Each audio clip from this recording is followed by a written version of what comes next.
Ani, Adele Loosemore and Dijnakaz, Shebahonaning and Donjaba. Hello, my name is Adele Loosemore and I'm a Treaty Indian from Shebahonaning. My community is at the entrance to the North Channel of Georgian Bay, in the Robinson-Huron Treaty area. Today, my community is more widely known as Killarney, Ontario. I'm doing a series of videos about the document that you see on the left side of the screen. It was issued by the Métis National Council, and it declares that the Métis Nation of Ontario's historic Métis communities are valid. Many Métis and First Nations leaders oppose this report because it misrepresents our ancestors and our communities. The Métis National Council's report refers to statements about Killarney being a community of mixed ancestry, non-status Indians, and quotes no history to back it up. Today, people who are registered under the Indian Act and included in the Indian Register are called status Indians, referring to legal status. We are issued a status card, the one on the screen is a sample, by Indigenous Services Canada. The card provides information about our identity, our band membership, and our registration number. You don't have to be a status Indian to be a First Nations person. And I don't know how being a non-status Indian is supposed to be evidence of a Métis identity. There was a time in our history when many people in our community were enfranchised. Their legal rights as Indians were no longer recognized. But that didn't happen until well after the turn of the 20th century. And as a result of changes in legislation beginning in 1985, several hundred Killarney people are status Indians today. Let's take a look at what no history has to say, starting with the bottom of the paragraph. It's true that Pierre Regis said that he and his family are not Indians. It's also true that Pierre Regis said that he and his family are Indians. What this event has to do with the historic Métis community, I don't know. But if you want to understand the story, don't depend on this quote taken out of context. There's a link to my video about it in the description box below. In the same video that I linked below, I tell you about the Indian Affairs investigations into the Lamorandiere and Solomon families that took place in the 1870s. On the left is Pierre Regis de Lamorandiere and his wife, Virginie. On the right is Joseph William Solomon. They're from two different generations, and their families were members of two different bands. The Indian Department's investigations ended when the band councils confirmed that the Solomons and the de Lamorandières belong with them. No history says the Solomons at Henvey Inlet, for example, were investigated by the Indian Department because their claim to annuity is of the very weakest character. That quote is from the 1899 report on Robinson Treaty annuities, also called the McCrae Report. It includes the findings of Inspector McCrae's investigation of all the Robinson Treaty Indians in several Indian agencies, Port Arthur, Sault Ste. Marie, Manitowoning, and Parry Sound. It's not just about the Solomon family. McCrae's job was to recommend who should be added to or taken off the treaty paylists. He completed his investigation of hundreds of Anishinaabe in 25 days. So you can imagine how little research he actually did. and Indian Affairs did not remove the Solomon family from the treaty pay list. If you want to see more about McCrae's investigation, I put a link in the description box to the video I made on that topic. Finally, No History says, it is also important to note that while descendants of Killarney verified Métis family lines were found on the pay lists of First Nations bands after the signing of the 1850 Robinson Treaty, by the 1890s, some of them were removed from the pay lists because they did not live on reserve or participate in the bands. Well, let's see. MNO includes in their registry the Lamorandiere, Adele, Solomon, and Trash-Montagna families of Killarney. The Adele sisters, Marguerite and Madeline, married into the Rock and Bemenakinaw families. Let's take a quick look at some historical evidence about these families.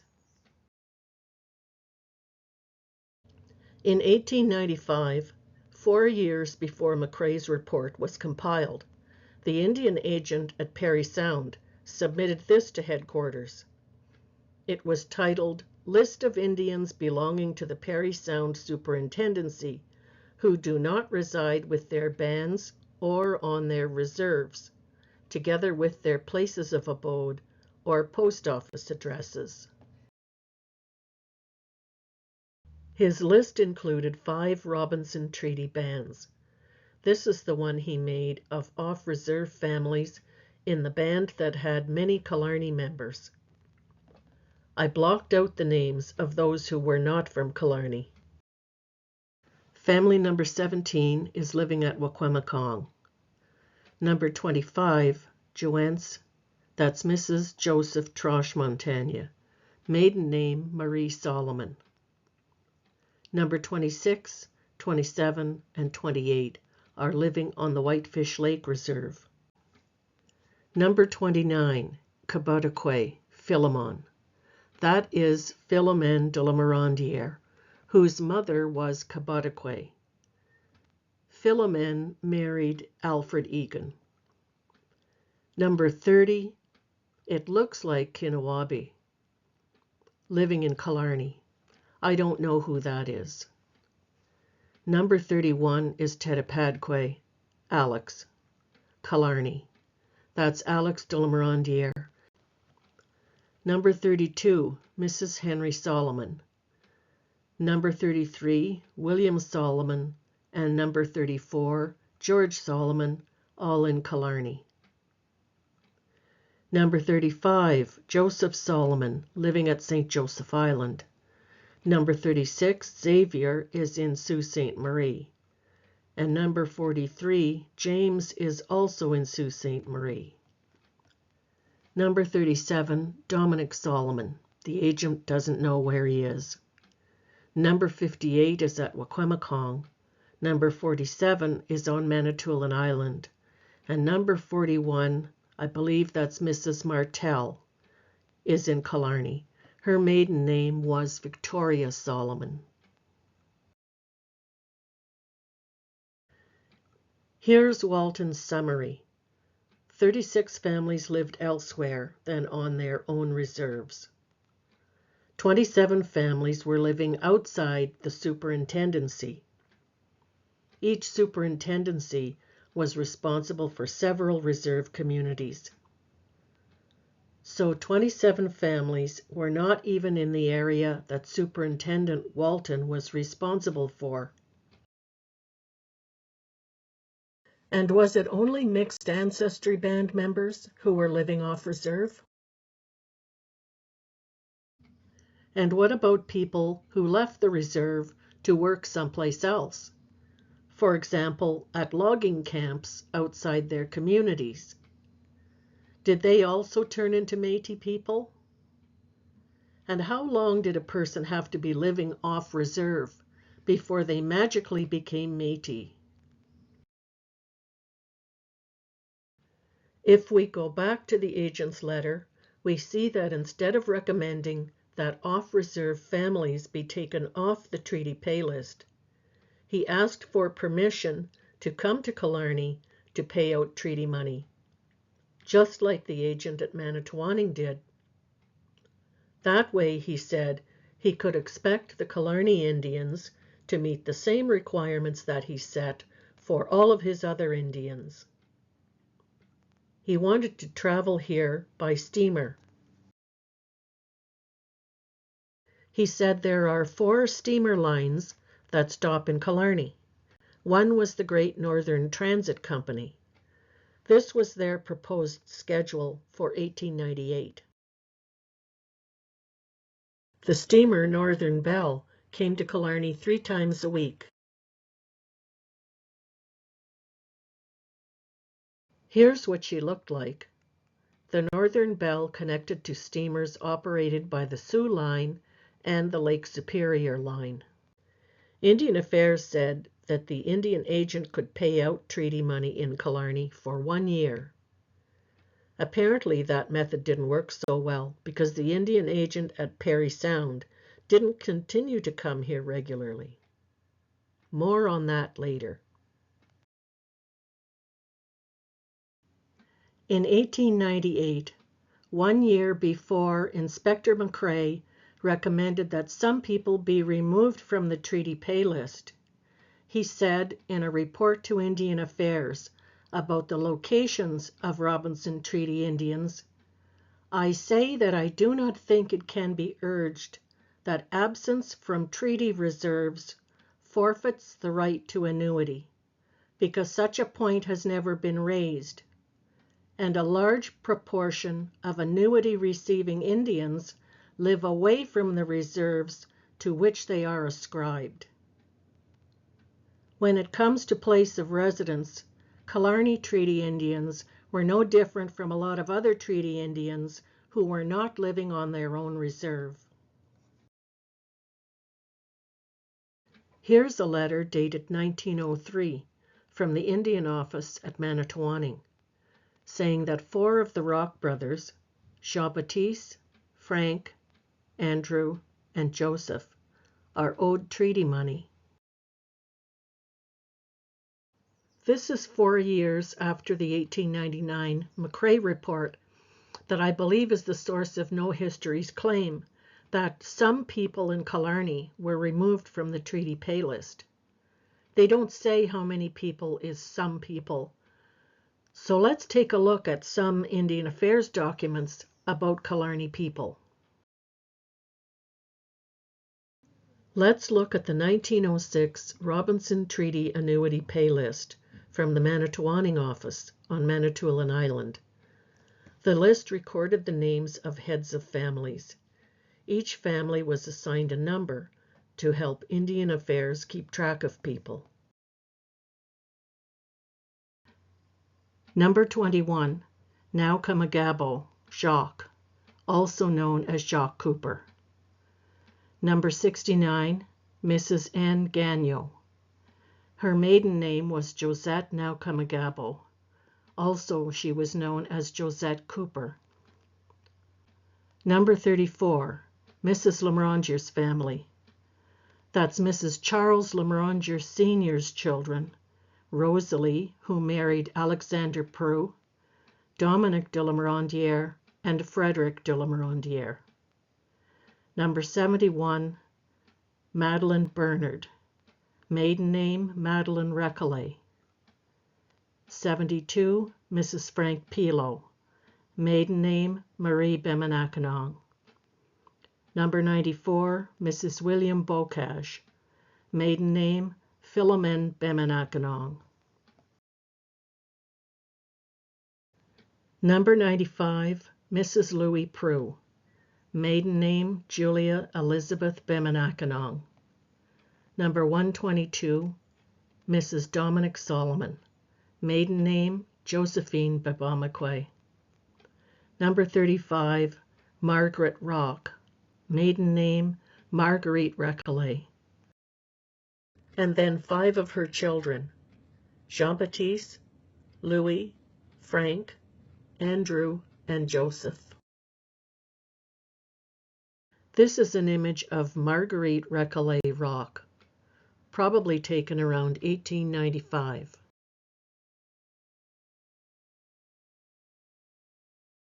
Here are the 1910 Robinson Treaty annuity payments from the Parry Sound Indian Office, paid by post office money orders. William Solomon, number 30, in Killarney. Alexander Solomon, number 48, in Steelton. Joseph Tranche, that's Joseph Tranche Montagna, number 45, in Massey. Peter Solomon, number 69. Mrs. LaRocque, number 68. I think this is Mary Jane Solomon, who married William Rock. Next is John Solomon, number 67, all in Killarney. Joseph Solomon, number 66. Mrs. Herbert, maiden name Josephine Solomon, number 61, and Frances Solomon. She later married Fred Beauvais.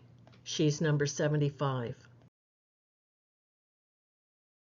David Solomon, number 79, living in Steelton. Then Widow Tranche, maiden name Marie Solomon, number 22, in Killarney, and Mrs. Martel. Her maiden name was Victoria Solomon. She was number 35, in Killarney.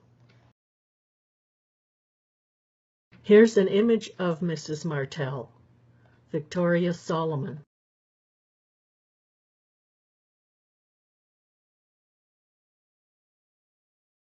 Xavier Solomon, number 33, living in Steelton, and Joseph Solomon, number 32, also in Steelton. Joe Solomon, number 72, Mrs. LaBelle, maiden name Philomene Solomon, number 71, and I believe the last one is Mrs. Carson, maiden name Mary Catherine Solomon, number 70, all of Killarney. Mrs. Frank Solomon, maiden name Louise de Lamorandiere, number 81. Mrs. Peter Solomon, maiden name Mary Philomene de Lamorandiere, number 87, and Mrs. Louis Labatte, maiden name Marie Adelaide de Lamorandiere, number 86, all of Killarney. George Solomon Sr., number 31. Nancy Solomon, number 74. She married George Pitfield. And Mrs. M. Solomon, number 73, all of Killarney. Here's Nancy Solomon on the left, with one of her cousins, Marcella Prue. Nancy married George Pitfield. Marcella married Milton Payne. Mrs. Antoine Sagama, maiden name Marie de Lamorandiere, number 85. Joe de Lamorandiere, number 84, and Joseph Lamorandiere Sr., number 83, all of Killarney. Frank Solomon, number 81, Henry Solomon, number 80, and Mrs. Alfred Egan, maiden name Philomene de Lamorandiere, number 26, all of Killarney. Alex de Lamorandiere, number 28, and Joseph G. Solomon, number 29, both of Killarney. Here are letters, all dated May 27, 1911, and all saying the same thing, that each person is owed interest money. The Indian Department held the community's money in trust, and any interest on that money would be paid out to members of the band.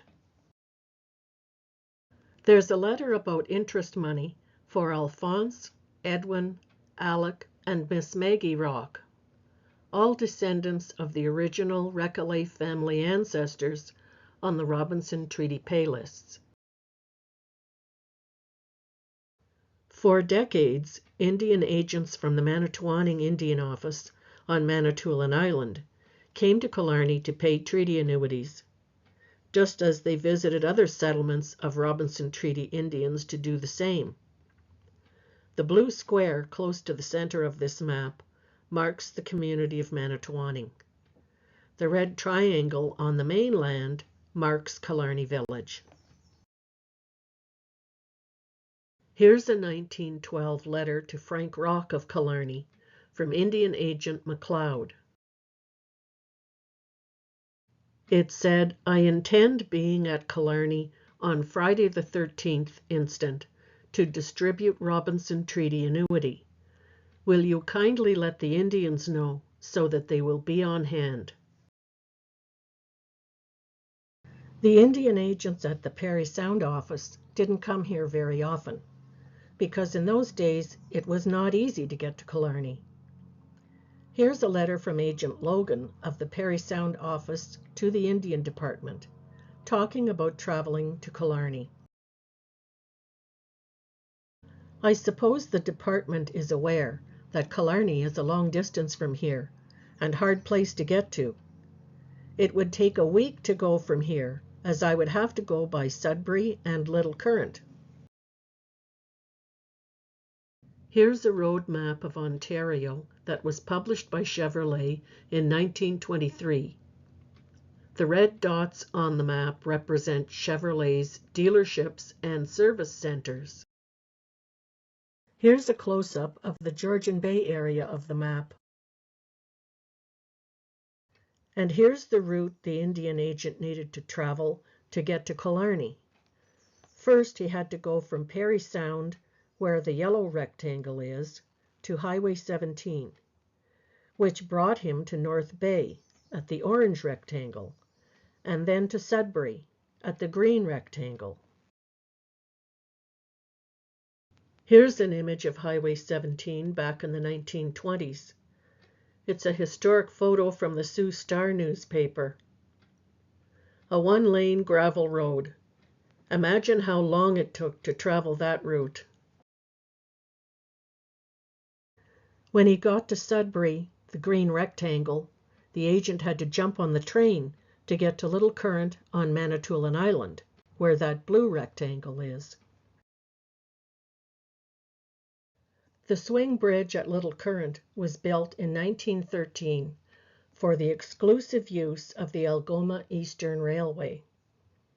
In 1946, changes to the bridge allowed for its use by motor vehicles and pedestrians. Train service to Manitoulin Island ended in the 1980s. The bridge is still in service today. For the last part of his trip, the agent would travel by boat from Little Current to Killarney. That long roundabout journey was what kept the Indian agents at Parry Sound from visiting our community regularly to distribute Robinson Treaty annuities. In 1923, the acting Assistant Deputy and Secretary of Indian Affairs wrote to John Daly, the Indian agent at Parry Sound, about visiting the Killarney Indians. I'll read part of it. I am in receipt of your letter of the 2nd instant, in which you state you propose going to Killarney next week to take the Indian census. And in reply, I may say that, in view of the fact that you have never visited the Indians of that place, the department approves of your making the proposed trip, but you should arrange to go there when you are on your trip to Pickerel to make distribution of interest money, as by so doing you will curtail expense, which must be kept as low as possible. Kindly arrange to pay the Indians at Killarney, who are entitled to receive interest money, when you are taking the census. And when you are at that place, you should obtain as much information as you can with regard to the said Indians. Also in 1923, the Inspector of Indian Agencies made a list of treaty Indians who were or were not living on a particular reserve. It included the following Killarney families: Philomene Lamorandiere. I know they have the Lamorandiere starting with the Z, but that's just a spelling error. She was Mrs. Alfred Egan. Widow of Alec Lamorandiere, Marie Flamand. Joseph William Solomon, son of White. Son of White what, it doesn't say, but he was not son of White anyone. His parents were William Solomon and Catherine Rock.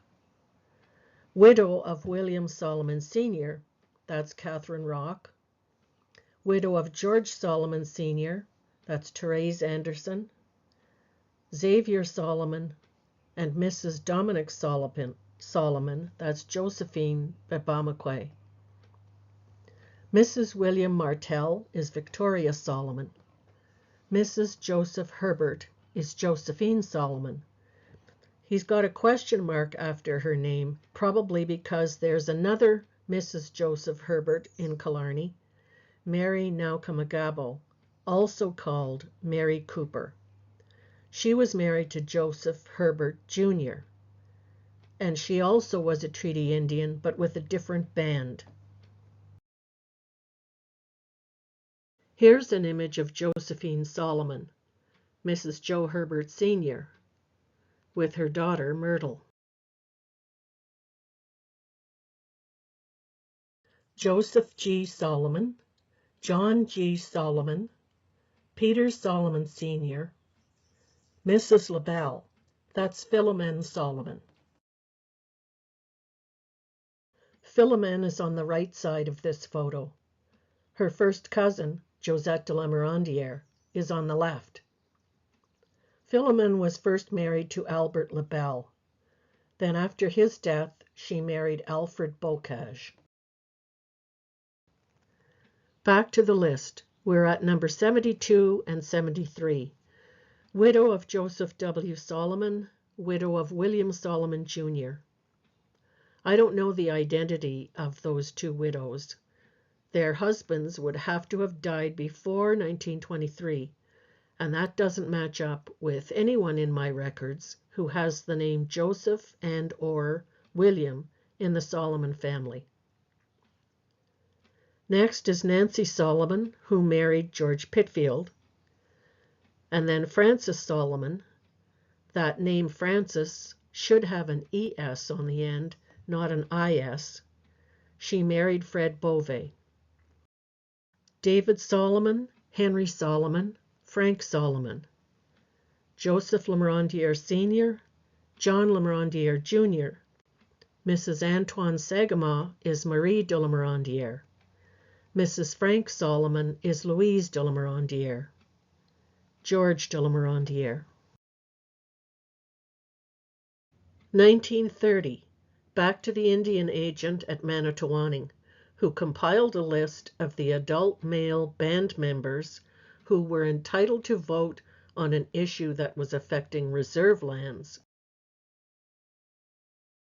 I copied the Killarney names from the Indian agents list so you can more easily read them. There's Vinnie Rock, Isidore William Rock, and Frank Rock Sr. Here's a photo of Frank Rock. He was born in 1862 and died in 1943.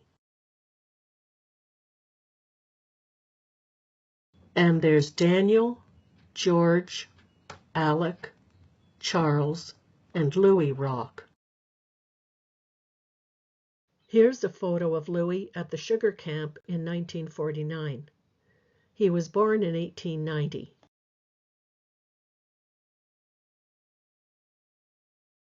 And there's Dominic, Edward, Clement, and Andrew Rock. Here's an Indian Affairs expense form submitted to headquarters by the Indian agent at Manitowoning. It's dated 1936, and it's for paying Robinson Treaty annuity. Boat fare to Killarney was $1.95. He stayed 2 nights here. paid 50 cents a meal for 6 meals and $1.50 for each night of lodging, and another $1.95 for boat fare back to Manitowoc.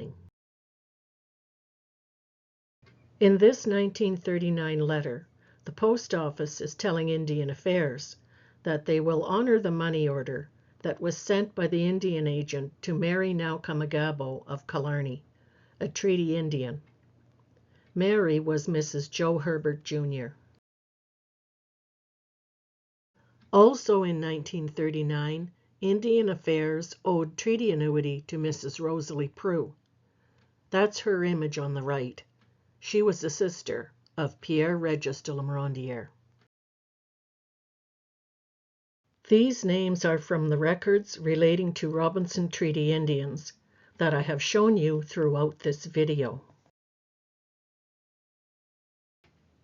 On treaty paylists, Indian Affairs named the heads of families, which typically meant a male person. So the lists don't always name all the females in a family or all the names of minor children. I didn't try to include that information. And I didn't include every family in Killarney who was on a treaty pay list. And I didn't talk about people, including children who were born after 1895, being reinstated to the treaty pay list or added to it when Indian Affairs reversed its racist policies about mixed ancestry Indians. According to No History, being investigated by Indian Affairs is a marker of Métis identity. And being removed from a treaty pay list is a marker of Métis identity. But even if we take No History's markers seriously, their approach doesn't work, because an 1875 Indian Affairs inquiry into the Lamorandiere and Solomon families ended when their respective band councils affirmed that those families belong with them. And none of the Killarney families listed here were removed from the Robinson Treaty pay list by or in the 1890s, as No History claims. The Métis National Council, which includes the Métis Nation of Ontario and Métis Nation Alberta, endorses these empty arguments that rely on superficial research and racist stereotypes to build fake Métis ancestors for MNO. On page 14 of this document, it says, in 2015, the MNO commissioned No History to research and write a series of verified Métis family line reports. Here we are, 10 years later, and No History is still serving up the same slop about our Anishinaabe ancestors. I hope I've provided enough historical evidence to show you that once again, No History knows nothing.